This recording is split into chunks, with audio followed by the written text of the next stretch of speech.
加拿大这个2+3学制到底是什么？需要花费多少钱？它有什么福利？为什么你的代办会跟你说读了就可以移民了，而又为什么有人真的可以这样子移民，有人却不行？又为什么代办这样跟你说，其实有可能根本是一场骗局？Hello， 欢迎来到 Live 在家，正片要开始了，不要忘记订阅我，开启小铃铛。我从入行当加拿大留学教育代办到现在已经7年多了，在这7年中，我超级常听到一件我觉得很匪夷所思的事情，就是很多学生他们在台湾报名了学校，后来来到加拿大，代办没有继续理他们。他们出现了后面签证或者是生活的问题，因而找上了我。很多人都会跟我说一样的一句话，我代办跟我说，读加拿大的2+3读完之后就可以移民啦，所以我才申请的。今天我会逐一的解释给大家听，大家常听到的加拿大2+3到底是一个什么样子的学制？这个2其实代表的就是2年的公立学校。在公立的 college 读2年的课程，3代表的是3年的学后工签，也就是我们常常听到的 PGWP。也就是说，你在读完2年的公立学校的课程之后，毕业之后可以申请最多3年的学后工签。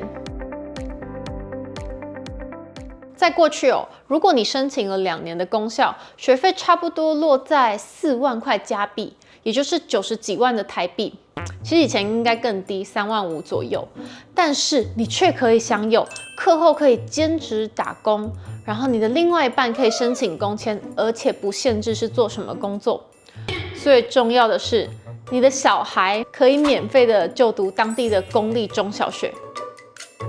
天哪！如果是1家3口，甚至4口、5口、6口、7口，你这个书简直是越读越省钱。不仅是伴侣跟自己都可以在加拿大工作，光是小孩的学费就已经省到天边去了。试想如果你在台湾要给孩子读全英文的教育系统，那要花多少钱？这件事情现在搬来加拿大，居然变成免费。为什么你的代办会这样子跟你说？这个呢，我们就要来拆解加拿大最受欢迎的移民系统 Express Entry， 俗称EE，给大家听。这是一个打分制的移民系统，你可以把它想象成你在选对象的时候，是不是有一些择偶条件？举例大眼睛加5分，身高175加10分，体贴加20分，年纪小于35岁加20分，年薪500万。加30分等等等。如果这个人有超过60分，你可能就会考虑跟他交往。通常你会考虑结婚的对象，只有对方达到80分甚至以上，你才会考虑跟他结婚。没错，听起来好像很现实，但是EE就是这个道理。记住了吗，亲爱的？知道了。他们通常是针对申请者的年龄、学历、工作背景经验、语言成绩等等等的条件背景去评分，形成一个申请者的分数。这里呢，我们提到的工作经验，也就是说，你需要在加拿大本地有1年的工作经验。这个1年的职位呢，需要符合 NOC Code 0或1或2或3的类别。NOC Code 又是什么？想象一下，全加拿大有几百万种不同的工作抬头。政府为了方便管理移民的申请和劳动力市场，就把性质相似的工作去做编号。你可以把它想象成每个工作都有自己的身份证号码，所以除了公司给你什么样子的头衔，也得看你的工作内容符合哪个编号的规定。好啦，说回来，如果你的1年加拿大工作经验职位符合 NOC Code 0到3，那么你就会符合EE里面的 CEC 的类别。只要你累积了1年的工作经验之后，你就可以入池等待抽分，越高分的人就会越快被抽中。加拿大的态度就是，我们就是移民国家，我需要新的移民过来，但是也不是谁都可以移的，毕竟人家也是高福利国家嘛，你说是不是？所以呢，他就觉得我有条件有门槛，你如果达到了，你可以入池，分数够高呢，我就会选你。每年呢都有一定的选人的额度。有些人的条件很好，分数很高，一入池就很快的被抽中了。就像我们之前访问的美女工程师，如果你要复习的话，可以看下这支影片。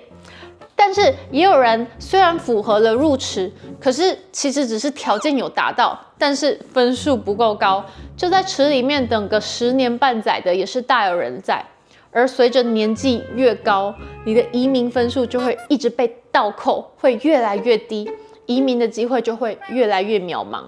话说回来，当你的代办跟你说你读2+3之后就可以移民啦，其实是因为你毕业之后不是有一个3年的毕业工签吗？如果你在这3年内有累积到1年的 NOC Code 0到3的职位的工作经验，那么你就满足了入移民池的这个条件的要求。只是他们省略了你不一定可以找到这些职位的 job offer， 还有你就算累积了加拿大的工作经验，分数也不一定高到能够被移民抽分哦，对吧？符合入池资格跟被抽分这中间还有很大的一段距离，也因为这个技术性话术，让很多人落入了我只要读2+3就可以移民加拿大的误区。我已经遇过无数次台湾客户预约移民咨询，来的时候可能自己的毕业工签就已经快要结束了，说要准备申请加拿大移民的文件，想要请我们帮忙。这一咨询下去，发现客户根本连入池的条件都不符合，因为他工作了2年多的公司职位，根本就不符合入池 CEC 的类别，结果就面临了签证已经快要结束了，以为下一步就是移民，然而过去的工作经验根本完全不算的窘境。说到这里，其实有人被骗，也有些国家的人特别会耍小聪明，抓住机会，真的早早实现了低成本全家移民。接下来我要进一步的拆解给大家知道，为什么这个学制会造成加拿大移民系统的失衡。如同前面所说，其实一个人在读书，全家受惠的这种情况下，很多家庭会选择让其中一方去学校上课当学生，然后他的伴侣呢就拿着开放式工签去累积工作经验。等到2年的书读完的时候，其实伴侣也已经累积了足够的工作经验去申请身份。再加上有些国家他们本来就已经是讲英文、使用英文的，所以考一个高分的英文对他们来说根本就不是问题。就在这种情况之下，加拿大涌入了几10万的临时居民，说是来读书，结果其实只是在钻移民系统的漏洞。在移民国籍比例严重失衡，以及太多的临时居民在加拿大影响到加拿大本地人的居住的成本跟他们的就业机会之后，加拿大政府终于开始反应到这样下去不行，福利已经被过分滥用了。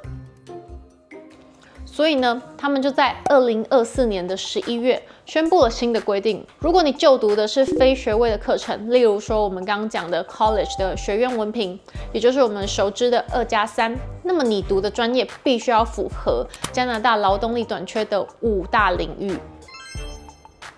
才能够申请毕业工签。在2024年到2025年的政策大改版之后呢，配偶的开放工签跟子女的免费就读公立学校这2个福利受到的影响是最为明显的。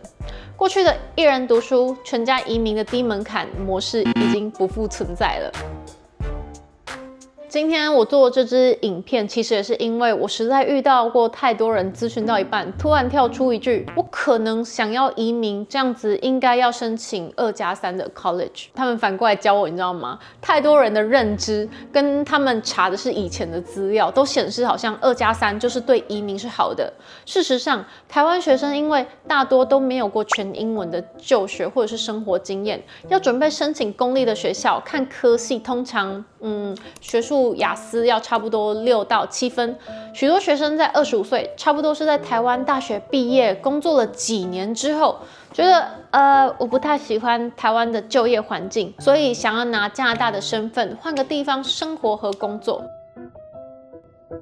接下来我以25岁的 Peter 来举例。Peter 呢，他的英文能力不错。他在台湾的大学毕业之后，在银行当行员当了3年了，觉得不太喜欢自己的工作环境，很无趣，也很害怕以后会被 AI 取代，所以他以移民加拿大为目标，希望可以转职学新的技术，以后呢拿加拿大的身份在加拿大工作。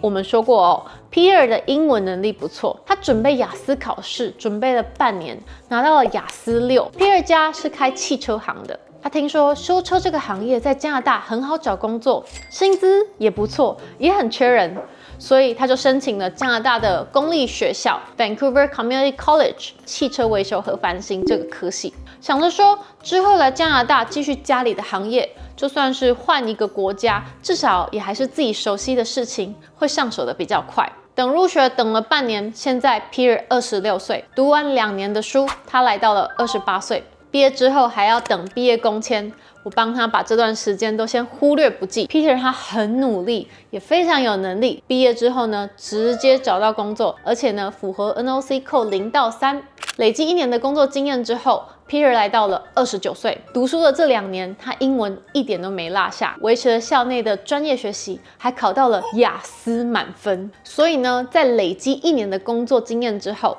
我掐指一算。他的EE分数来到了479分。你可以看到过去的抽分记录，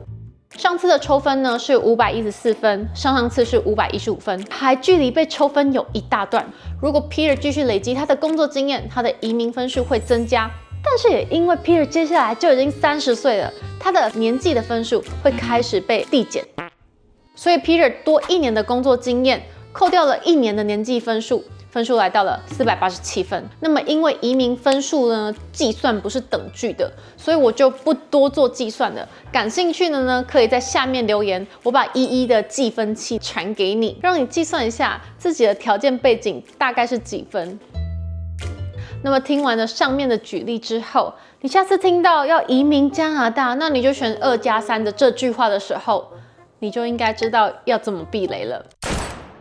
最后呢，给大家做个统整。上一支影片我们提到了加拿大现在在学签审核超严格的冰河期，如果你查的又是以前的资料，一不小心不止落入被骗的移民陷阱，还有可能会留下被拒签的记录。如果是现在要来读2+3的学生，首先你可以先问问你自己。第一，你今天要来加拿大，是真的想要用英文学习一个新的专业吗？如果是的话，这样子诚恳的去做读书计划，我觉得没问题。第二种状况，仔细想好，你究竟是希望在加拿大多留几年，取得国外的生活跟工作经验，还是你真的想要移民拿身份？你是听网路说了加拿大移民很容易，但是目前只是在考虑要不要来读2+3来移民。